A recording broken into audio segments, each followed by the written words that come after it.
권소의 장편소설 독박골 산 1번지 제5화 요셉이 업은 마리아. 섬 한 귀퉁이에서 떨어져 나간 돌멩이는 섬이 될 수 없었다. 세월이 흘러도 돌멩이는 돌멩이였다. 연락을 끊고 단절하면 감정도 말끔히 정리될 줄 알았다.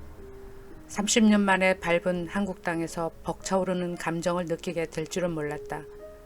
한국은 정말로 놀랍게 변해 있었다. 놀라웠다. 서울은 예전의 그 모습이 아니었다. 그 변화 앞에 놀라움을 감출 수 없었다. 상상했던 그 이상으로 바뀐 서울의 모습에 당혹감마저 들었다. 입국 절차를 마치고 출구로 나오자 휘둥그레 멈춰서고 말았다. 이렇게 변했구나. 부요와 풍요가 미끄럼을 타고 지나간 공항 안에서 나는 정말로 미아가 된 것처럼 어리둥절했다. 두리번거리며 나를 마중 나온 사람을 찾아보았다. 나온다던 사람은 보이지 않았다. 만약 길이 엇갈려 못 만나게 되면 어쩌나. 뒷목이 조여드는 초조감이 몰려왔다. 이 기분, 오래전에 겪었던 기억이 떠올랐다. 엄마가 돌아가시고 나는 무작정 거리로 나갔다. 갈 곳이 없었지만 돌아갈 곳도 없었다. 불안하게 날은 컴컴해지고 잘 곳을 찾아야 했다. 사람을 사고 파는 험악한 곳이라고 해도 반가울 수밖에 없는 절박함이 목덜미에서 발목 주변까지 휘감았다. 내 행색은 한눈에 봐도 고아처럼 비리적지근했다. 아무 버스나 탔다. 그리고 시내 한복판에 내렸다. 조명 때문에 언뜻 보기에는 화려하고 번잡해 보였다. 하지만 동네는 더럽고 불량해 보였다. 내가 갈 곳이 없다는 것을 남들에게 들키지 않기 위해 다시 버스를 탔다. 그리고 또 다시 버스에 올랐다. 갈아타기는 몇 번째. 그것도 지쳤다. 날은 어둡고 버스도 곧 끊길 거라는 생각에 어느 낯선 도시에 내렸다. 나지막한 집들이 차라리 안심이 되었다. 이따금 한가한 도로를 군용 트럭들이 먼지를 일으키며 지나갔다. 듬성듬성한 건물만큼 사람들이 드문드문 길을 걸어 다녔다. 시장 안에는 사람들이 제법 오고 갔다. 전등 안의 생선은 물빛이 자르르 윤기가 흘렀다. 국밥이 설설 끓는 커다란 솥은 곁에 서서 냄새만 맡아도 배가 불러왔다. 한참을 바라보다가 쓰린 배를 움켜쥐고 고불고불 사람 하나 겨우 다닐 정도로 좁은 골목 안으로 들어갔다. 희한하게도 그것은 별천지처럼 환했다.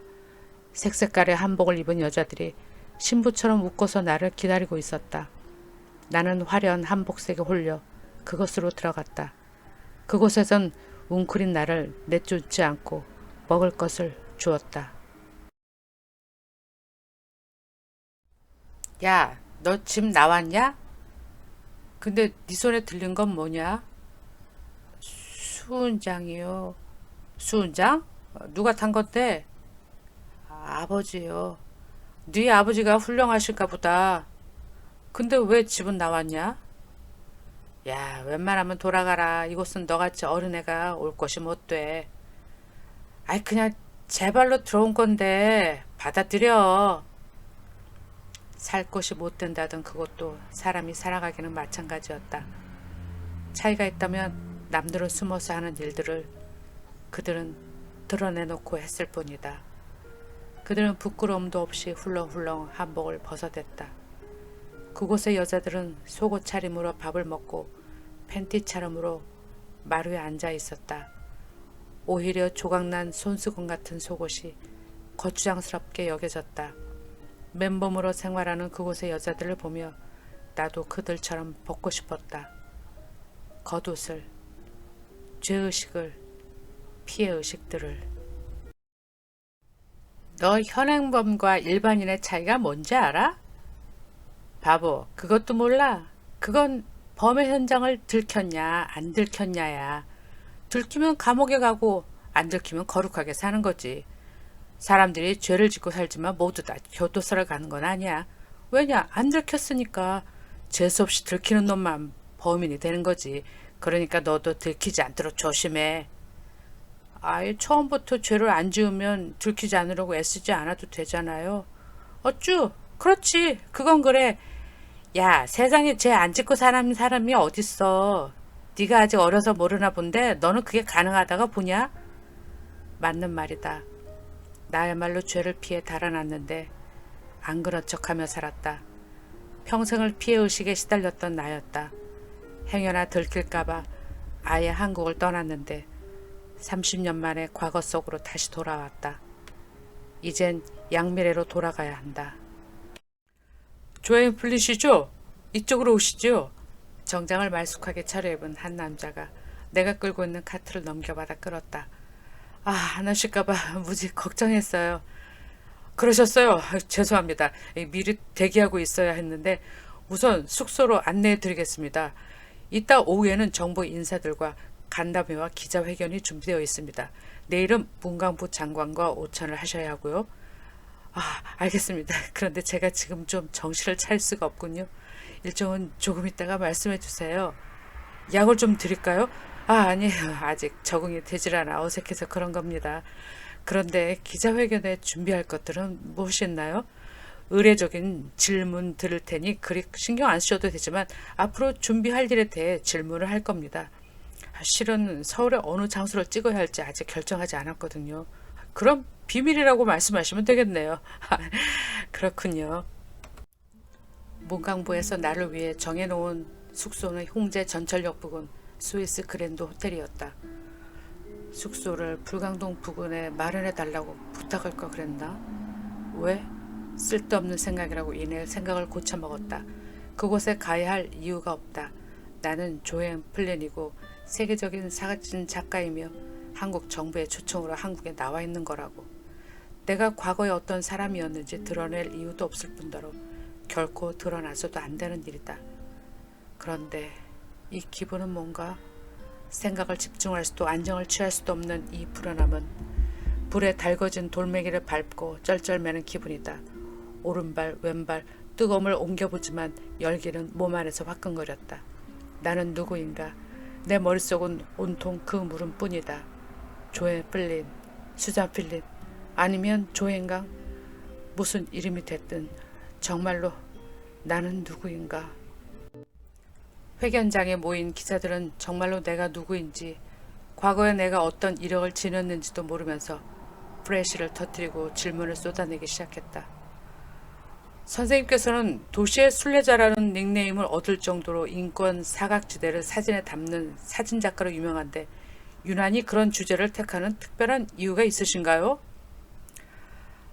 우리는 살다 보면 타인의 고통에 개입해야 되느냐 외면해야 하느냐 하는 문제에 봉착하지 않을 수 없습니다. 이 순간에도 폭력적이고 잔혹한 일들이 세계 곳곳에 일어나고 있지만 대개는 알려지지 않은 채 묻혀가기 마련인데 사진은 그런 고통을 남들이 이해할 수 있도록 문을 열어주는 문지기입니다. 하지만 어떤 면에서는 사진작가는 비도덕적이고 무능력한 사람처럼 보이기도 합니다. 문제를 해결하기보다는 지켜볼 때가 더 많으니까요. 방관자라고나 할까요? 사람들은 술렁거리기 시작했다. 그들이 뜻밖의 반응에 놀란 건 오히려 나였다. 내가 혹시 실수했나? 저들은 내게 어떤 말을 듣기를 원했던가? 그럼 사진은 남들에게 알리기 위한 의도하에 찍었다고 볼 수 있나요? 엄밀히 따지면 그렇다고 볼 수 있죠. 그러면 선생님의 작품 중에 어떤 표정은 사회에 알리기 위해 일부러 계산에 넣고 찍은 사진이십니까? 그렇지 않습니다. 우연히 찍게 되었고 정말로 뜻하지 않게 신문에 실린 공모전을 보고 사진전에 응모하게 되었습니다. 그 사진을 찍게 된 배경을 좀 자세하게 알려주실 수 있으신가요? 배경요? 어떤? 그 사진 속 주인공은 어떻게 알게 된 사람인가요? 친구인가요? 친구는 아니고요. 친구가 아니라면 어떤 관계였나요? 그 관계는 설명하기가 곤란한데요.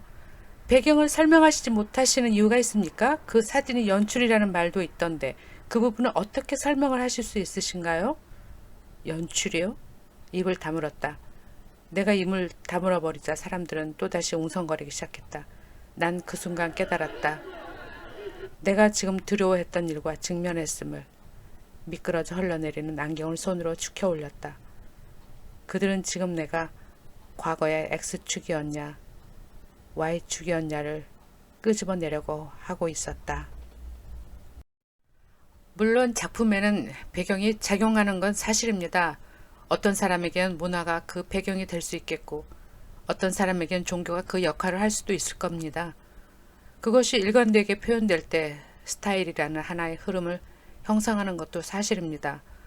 그런데 그 배경만 가지고 작품을 평가하려고 한다면 그건 작가의 의도를 축소시키는 겁니다.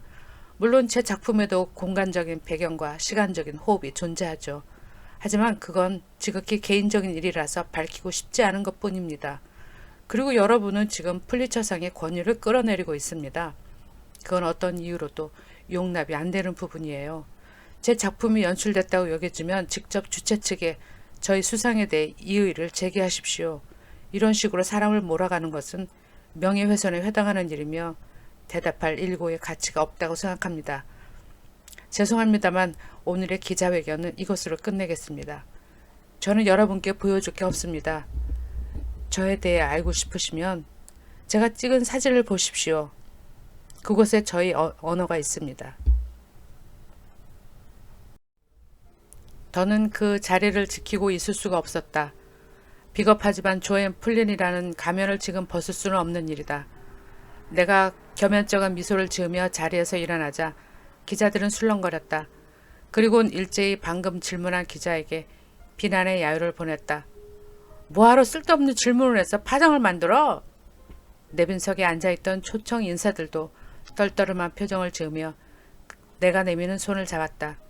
결례를 범했음을 인정하는지 모두들 우왕좌왕 하기만 했다. 그들 중 유독 한 사람만이 나를 주시하고 있다는 걸 미처 눈치채지 못했다는 것이 실수라면 실수였다. 수행원만 나를 따라왔을 뿐 아무도 회견장을 떠나는 나를 붙잡지는 못했다. 다들 싱겁게 끝나버린 회견장을 떠난 후에도 어떤 남자가 호텔 프론트에서 내가 묵고 있는 방 후수를 물어봤다는 걸 내게 알려주는 사람은 없었다. 설사 누군가 내 방문을 두드렸었다 해도 난 알아차리지 못했을 것이다. 미국 떠나기 전부터 시작됐던 여러 날의 누적된 피로가 한꺼번에 몰려들어 아침에 전화벨이 울릴 때까지 깊은 잠에 빠져들었었다. 헬로. 호텔 로비에서 누가 선생님을 찾으십니다. 이 아침에요? 누가요? 지금 호텔 로비에서 기다린다고 했으니 내려오세요. 누구지? 이 이른 아침에? 날 아는 사람이 없을 텐데. 호텔 로비에 들어선 나는 멀뚱하게 서 있었다. 누가 나를... 그가 입고 있는 낡은 코트처럼 나이가 60은 훨씬 넘어 보이는 남자가 나를 향해 손을 흔들었다. 나는 그를 향해 걸어갔다. 앉으세요. 저 혹시 양미래 씨 아닌가요? 네? 놀라실 건 없습니다. 제가 옛날 모습을 기억하고 있거든요. 실례지만 누구시죠? 저를 몰라보시는군요. 하긴 저를 기억 못하는 게 당연하죠. 저는 공간일보 장일춘 발행인입니다. 제가 30여 년 전에 서대문 구보를 만드는 일을 하던 기자였더랬습니다. 지금은 서대문구가 은평구로 바뀌었죠. 세월이 흐르니 지역 명칭도 바뀌는군요. 어제 기자회견 장소에서 참석을 했는데 앞만 봐도 낯이 있다 생각을 했죠. 그리고 집으로 돌아가다가 퍼뜩 이 사진이 생각나더군요. 이 신문기자를 보며 기억이 나실 텐데. 그는 가방을 열고 누렇게 변색된 신문지 한 장을 내밀었다. 요셉이 마리아를 없다. 그 신문의 사진은 서대문 구보에 실린 한 남자아이가 축 늘어진 여자아이를 업은 흑백 사진이었다. 이 사진은 기억하시는군요. 제가 그때 거기 있었잖아요. 잠깐만요. 그가 내민 신문에 실린 사진은 찬우였다. 찬우가 나를 업고 있었다. 그러면 찬우가 나를... 놀라셨나요? 아니, 지금 제가 조금 갑작스런 일이라 당황이 되어서... 그러시겠죠. 하지만 다 지나간 일인데요. 이제 와서 뭐 알려준다고 뭐 사람들이 관심이나 갖겠어요. 참, 그래도 대단하시네. 어떻게 양미래 씨가 이렇게 대단한 인물로 성장했는지 정말 특종감이에요. 그 아버지란 분도 대단했죠. 죄송합니다만 제가 오늘 아침에 문광부 장관하고 오찬 모임이 있어서 지금 가봐야 합니다. 아, 그러세요? 그럼 하는 수 없죠. 가야지. 내가 그때 그 뒤치다거리 하느라 혼이 났는데 진실을 알려주어야 하겠기에 찾아왔던 겁니다. 시간 나면 연락 주시죠. 그런 낡은 신문지를 주섬주섬 접어 가방 안에 집어넣으며 자리에서 일어났다. 그리고 명함을 꺼냈다. 제 명함입니다. 앞으로 필요하실 겁니다. 갖고 계세요. 성장이 끝난 어른의 모습에서 성장판이 늘어나기 전에 아이의 모습을 떠올린다는 건 타고난 직관력 아니면 알 수 없는 일이다. 관록이 붙은 노기자의 직관력은 정확하게 나를 짚어냈다. 나를 알아봤다는 장일준이라는 남자의 존재. 어렴풋이 생각이 났다. 그도 나처럼 과거의 언저리를 훑고 다녔다는 건가? 무엇 때문에 나를 기억하고 있는지 따져볼 겨를은 없었다. 서둘러 장기자와 헤어지고 숙소로 돌아온 나는 침대에 누웠다. 눈을 뜰 수가 없었다. 눈을 뜨면 바로 내 앞에 장기자가 서 있을 것만 같았다. 내 몸 위로 실리는 육중한 무게. 누군가 내 몸을 덮었다. 무게감을 느끼는 동시에 코끝에 비닐봉투 타는 냄새가 느껴졌다. 꺼져가는 목소리로 나는 엄마를 나지막이 불렀었다. 엄마. 죽은 결의의 얼굴이 내 앞에 잠깐 나타났다가 사라졌다. 늪에 빠져 들어가는 것처럼 온몸은 점점 땅바닥으로 기어 들어가는 것만 같았다. 들판에서 불에 구워 먹던 방앗개비가 나를 눌렀다. 땅 여기저기에 구멍을 뚫고 개미들이 지나다니던 그 구멍을 막고 물을 뿌려 한꺼번에 죽었던 개미 군단들이 까맣게 몰려왔다. 소금을 뿌려 뒤틀리며 죽어가던 지렁이가 거미 다리를 달고 쫓아왔다. 숨을 쉬고 싶었지만 목구멍이 막혀왔다. 실패한 어른들. 그건 재앙이었다. 공허하고 혼돈된 수면 위를 걸었던 조물주의 심정이 그랬을까. 세상이 창조되기 전의 세상이 그렇다 쳐도 다 만들어질 세상을 살아가는 어른들은 시끄럽고 어수선했다. 실패한 기운이 운집해 있는 곳에도 싸게 틀 수 있다면 그건 독박굴에 사는 우리를 두고 하는 말이다. 인생의 난장판이 된 어른들은 스스로의 분풀이를 해결하지 못해 시도 때도 없이 절규했다. 그런 어른들 틈바구니에서 보고 배운 것이 고작 실패뿐이라면 그것도 어쩔 수 없는 일이다. 다행히도 독박굴의 겨울 햇살은 늘 풍부하고 따뜻했다. 그 햇살은 어린 가슴에 퍼져든 고독을 다독여 주었다. 그 덕에 주눅은 들지 않았지만 가슴이 멍든 아이가 어른들의 저항을 피하는 방법은 숨을 죽이고 사는 것이었다. 나를 지켜보기만 했던 엄마처럼 누가 나를 옮겼는지는 모른다. 내가 눈을 뜨고 보니 병원이었다. 환자복을 입고 엄마가 떼꾼하게 나를 바라보고 있었다. 엄마도 같은 병원에 입원 중이었다. 엄마, 그래, 이제 정신이 드냐? 아버지는?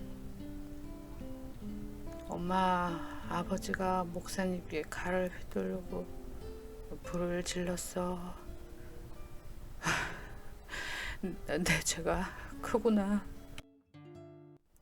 눈을 떠도 눈을 감아도 나는 병원이 아니라 불이 붙던 그 끔찍한 장소에 있었다. 불이 치솟는 불기둥이 떠올라 풋잠을 자도 헛소리를 하며 식은땀을 흘렸다. 집으로 돌아와서도 나는 악몽 속에서 헤어나질 못했다. 퇴원을 했지만 나는 학교에 가지 않았다. 경찰이 우리 집에 찾아온 것은 내가 병원에서 퇴원하고 며칠이 지나서였다. 계십니까? 누구세요? 여기 천막교에 다녔던 학생이 있다고 해서 왔는데요. 몇 가지 물어볼 말이 있어서요. 우리 미래요? 미래는 지금 학교에 가고 없는데요. 엄마는 내가 학교에 갔다고 둘러댔다. 엄마의 거짓말이 탄로 날까봐 나는 방 안에서 숨소리도 줄였다. 나는 아버지가 불을 지른 장본인이라는 사실을 알고 있는 목격자이기도 했다. 희생자가 생겼다면 그건 전부 아버지 탓이다. 그러니 입을 다물어야 했다. 만약 누군가 아버지를 봤다고 증언을 한다면 우리도 더 이상 동네에서 살 수가 없었기 때문이다. 벌써 학교에 갔어요? 별로 다친 데가 없나 보죠? 사건 조사를 위해 증언이 필요합니다. 미래 학생이 화재 현장에 있었다던데. 그렇긴 하죠. 혹 어머님께서 이번 화재에 대해 미래 학생에서 뭐 들은 게 있으신가요? 미래에게 들은 말이 없어요. 그 경황이 어린애가 뭘 보았겠어요. 사람들은 어떤 남자가 목사에게 칼을 휘둘렀다고 하던데요. 글쎄요, 나중에 미래가 오면 물어볼게요. 이거 목사라는 사람한테서 수상한 냄새가 나는데 원한이 있지 않고야 목사한테 칼을 휘두를 수 없는 노릇이잖아. 혹시 그 목사라는 사람 이름을 알고 계시나요? 잘 모르겠어요. 아주머니도 그 교회 다니세요? 네, 저 잠깐 동안. 그런데 목사님 이름을 몰라요? 혹시 그 목사라는 사람에게서 수상했던 점은 못 느꼈나요? 잘 모르겠는데요. 알겠습니다. 다시 들리겠습니다. 네, 그렇게 하세요. 철컹, 철대문 닫히는 소리가 온 동네에 울려 퍼지는 것만 같았다. 엄마가 하얘진 얼굴로 방 안으로 들어왔다. 미래야, 아무래도 이 동네를 당장에 떠나야 할 것 같다. 내가 지금 나가서 복덕방 아저씨에게 방을 내놓고 올 테니 너는 대충 짐을 챙기고 있어라. 상황이 급박해졌다. 이제 동네 사람들은 불을 지른 사람이 아버지라는 걸 곧 알게 될 것이고 그건 더 이상 독박골에서 발버치고 살 수가 없음을 뜻했다. 엄마는 허겁지겁 신발조차 제대로 신지 못하고 질질 끄며 문 밖으로 나갔다. 내 몸도 덜덜 떨려왔다. 엄마는 밤 11시가 넘어서 돌아왔다. 밤늦도록 오지 않는 엄마를 기다리느라 나는 애가 탔다. 동네 사람들 눈에 띄는 것도 신경이 쓰여 거리를 나다닐 수가 있어야지. 간신히 새벽에 짐을 옮겨줄 사람을 구했어. 야밤 도주를 또 해야 하다니. 엄마는 이불을 싸고 옷가지를 꾸렸다. 부피가 큰 장롱은 어쩔 수 없이 두고 갈 수밖에 없었다. 맨 처음 독박골에 이사 왔을 때처럼 우린 또 새벽에 동네를 떠나게 되었다. 나는 독박골을 떠나기 전 마지막으로 공도에 갔었다. 계곡 사이를 빠져나온 겨울바람은 매서웠다. 바람은 얼굴을 쥐어뜯으며 뺨을 훑고 지나갔다. 툭. 갑자기 어둠 속에서 물체가 튀어나와 사라졌다. 고양이인지 똥개인지 모를 생명체였다. 엄마, 깜짝 놀랐네. 독박골 토박이가 이까짓 것을 놀라다니. 하지만 떳떳하지 못한 사람은 소뚜껑에도 놀라는 법이라고 했던 외할머니의 말씀이 생각났다. 지금 나는 아이들에게 마지막 인사도 못하는 처지에 있지 않은가. 제가 없다면 이렇게 동네를 떠나야 할 일도 없었겠지. 어둠이 가득 찬 공터는 황량했다. 군데군데 시커멓게 탄 흔적만 남아있었다. 아직도 기전에 사람들의 아우성 소리가 들리는 것 같았다. 눈앞에 불이 훨훨 타오르며 무대 배경으로 붙인 종이가 불에 붙어 오징어처럼 구부러지는 것이 보이는 듯 했다. 눈물이 뚝뚝 떨어졌다. 찬우야, 희호가, 병찬아. 허공에 대고 목청껏 친구들 이름을 불렀지만 대답 대신 휙 바람소리만 들렸다. 지붕이었던 천막 조각이 푸들푸들 떨더니 바람과 함께 날아갔다. 난 목이 쉬도록 친구 이름을 불렀다. 바람이 맞대꾸를 하듯 윙윙거렸다. 가슴이 저려왔다. 나 돌아올게. 꼭 돌아올게. 미안하다. 얘들아.